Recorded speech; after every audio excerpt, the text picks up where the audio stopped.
বিয়ের ১.৫ বছরের মাথায় নাবিলার মানসিক সমস্যাটা প্রথম ধরতে পারি। মাঝরাতে ঘুম থেকে উঠে বারান্দায় গিয়ে বিড়বিড় করত। কখনো বাথরুমের শাওয়ারের নিচে দাঁড়িয়ে ভিজত, কখনো রেলিংহীন ছাদের কিনারা ঘেঁষে ভয়াবহ ভঙ্গিতে হাঁটত। ভোররাত অবধি এগুলো চলত। তারপর নিজেই বিছানায় এসে ঘুমিয়ে পড়ত। দিনে ওর মধ্যে অস্বাভাবিকতা লেশমাত্র থাকতো না। তখন ওকে দেখে বোঝার উপায় নেই সে যে রাতে অমন অদ্ভুত এবং ভয়ঙ্কর কাজ করত। তবে তার চেয়ে অদ্ভুত এবং ভয়াবহ হলো এই কাণ্ডগুলোর সাথে ও আমাকে ব্যাখ্যাহীনভাবে যুক্ত করে নিত। যেমন ওকে যদি বলতাম, এই মাঝরাতে না ঘুমিয়ে বারান্দায় বসে কি বিড়বিড় করছো, সে পাশের চেয়ারটা ইঙ্গিত করে বলতো, বসো বলছি।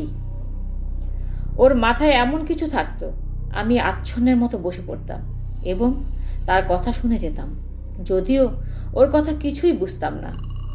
শাওয়ারের নিচে ভিজতে দেখলে যদি বলতাম, এই মাঝরাত কি গোসল করার সময়, ঘুমাতে এসো, সে আমার দিকে স্থির তাকিয়ে বলতো, মাঝরাত হলো গোসলের সবচেয়ে উপযুক্ত সময়।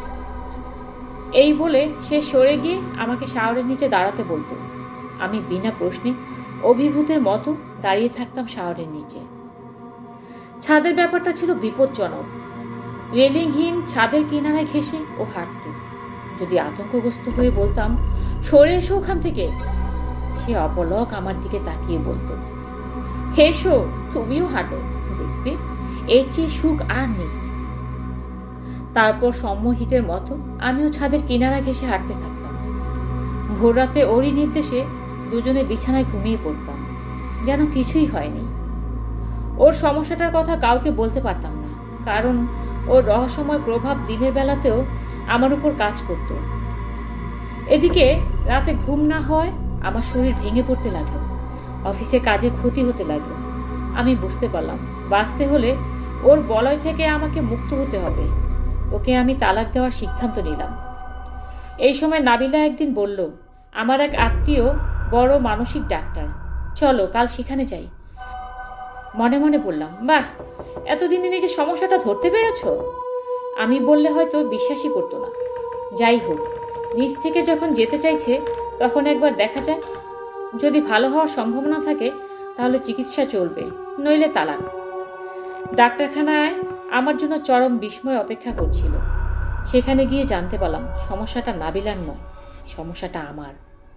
রাতে ঘুম থেকে উঠে আমি ওসব কাণ্ড করতাম। বারান্দায় বসে একা একা কথা বলা, রেলিংহীন ছাদের কিনারা ঘেঁষে হাঁটতাম, আর নাবিলা সারা রাত না ঘুমিয়ে আমার সঙ্গে থাকতো, যাতে বড় কোনো বিপদ ঘটিয়ে না ফেলি।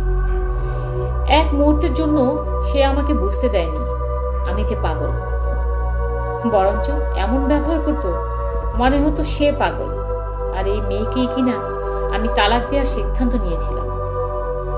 আমি জানলাম পাগলও কাঁদে। আমার চিকিৎসা শুরু হয়েছে, একটা নার্সিং হোমে থাকি। ছায়ার মতো সঙ্গে থাকে নাবিলা। মাঝে মাঝে চোখ দিয়ে পানি পড়তে দেখলে সে বলে, তুমি তো দ্রুত সেরে উঠছ, তাহলে চোখে পানি কেন?